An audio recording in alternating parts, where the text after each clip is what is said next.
Good afternoon, Manila Bay, Dolomite Beach po tayo ngayong araw, Saturday, Pilipinas, at ngayon ay July 19, 2025. Binabagyo. Ayan, binabagyo ngayon ang Dolomite Beach at binabaha sa ibang lugar at binabaha din po dito sa Kamaynilaan at kasalanan na naman ito ng Dolomite Sand, sasabihin ng ating ibang mga kababayan. So ito yung sitwasyon ngayon dito sa Dolomite. Good afternoon po at baba po tayo para makita natin. Dahil doon sa may unahan ay may ginagawa po. So silipin natin at kung ano ba ang ginagawa. So maraming salamat sa ating mga warriors, MMDA, DPS Mandaragat. Ayan, lumalakas na po. At ang ating Estero Rangers ng DENR. Ayan na po si Bagyong Crising. Grabe naman yan, oh. Wow. Sumot. Ito yung sinasabing bagyo talaga. O, diba? Bagyo talaga, pero yung ating mga warriors ay nandito po. Nandito po sa may sa may Dolomite. Sa mga hindi nakakaalam, tulad nga ng binabanggit ko ay umulan, uminit, nandito po yan sila. Ang lakas naman, biglang lakas naman ng biglang lakas naman ng hangin.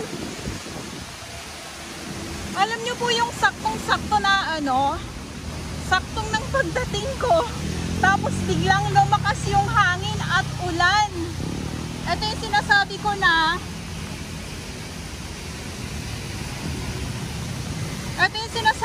may ginagawa dito sa kabilang side po. So pag ganito na may bagyo, sarado ang ating Dolomite Beach sa mga kababayan po natin. O diba, kararating ko lang. Sorry naman, natatawa ako sa sarili ko. Ito na naman. Kararating ko lang, biglang nabasa ako. Pambihira.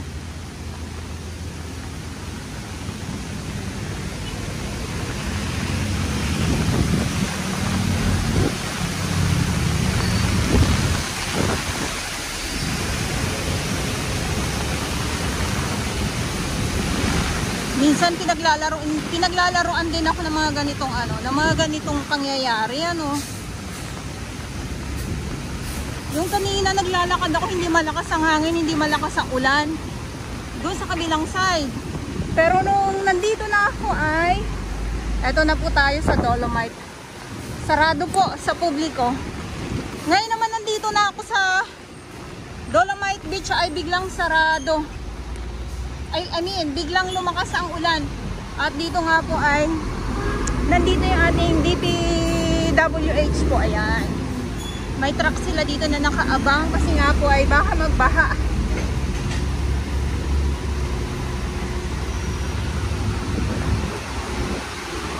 Ayan, dyan sila. Dito muna tayo, ha. Nandito ako sa may labas. Pambihira na yun, biglang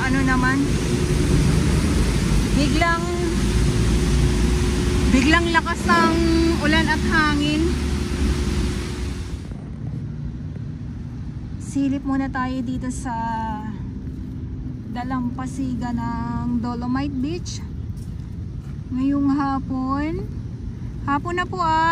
Yung ating mga warriors na nandito araw-araw ay wala na din po sila. At may oras yan sila sa kanilang mga trabaho.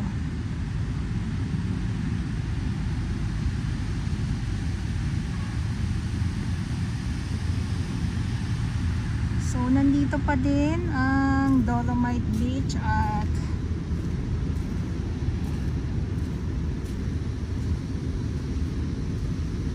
ang ating mga security guard, yes, nandyan pa din.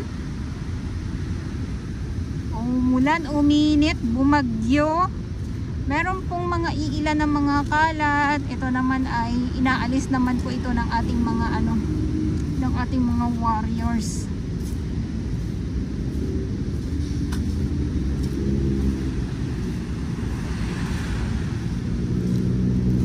Sa pagkatapos ng bagyo, ang makikita natin dito ay ang mga iba't ibang mga lamang dagat na naman po.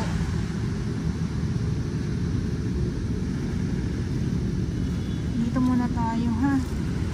Silip muna tayo dito. Nandito lang yung mga yung mga kalat, wala na sa kalsada. Dati nakakarating ko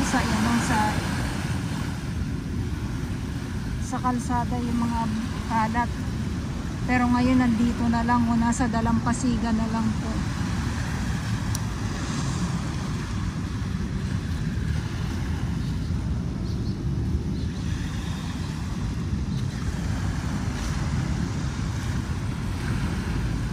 So pag ganito na may bagyo, si Bagyong Krising, ayan, Bagyong Krising pala, at ngayon ay ulitin ko lang po, ngayon ay July 19, 2025. Pag ganito kasi na talagang tagbagyo, yung mga kalat na nakikita natin dito sa dalampasigan ay hindi na po ito bago. Ay halaan, ito na naman oh. May mga halaan po kaagad.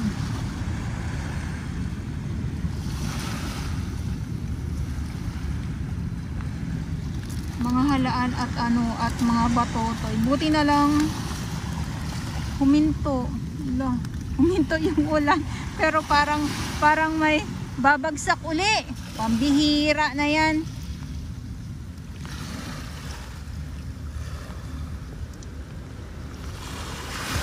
Masarap kaya mamulot dito ng ng halaan.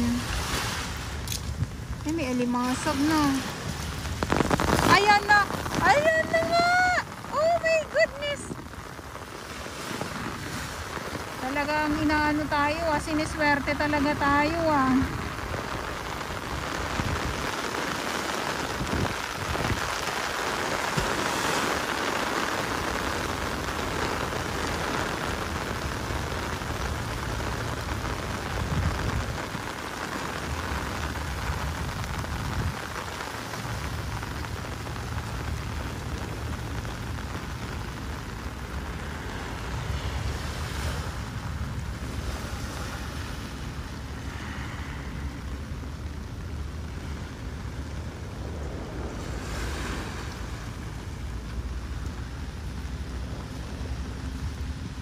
Dito na ako sa kabila kasi baka mamaya biglang lumakas siya, so mahirap kumaripas.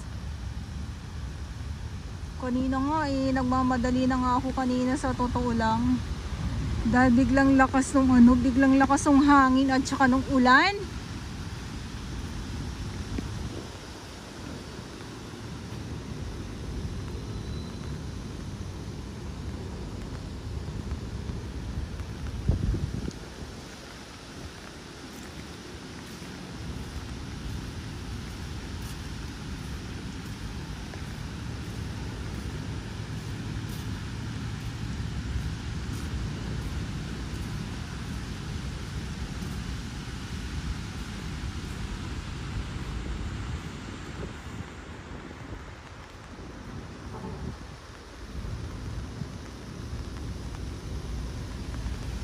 Dito na nga ako.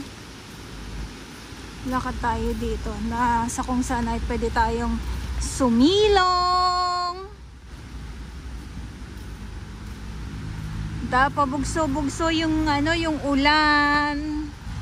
Ayan, so ito yung mga nasasako naman po ng mga kalat ay ito naman ay hinahakot po yan ng truck. Mga nakuha po ito ng ating mga ng ating mga naglilinis dito sa Dolomite Beach po.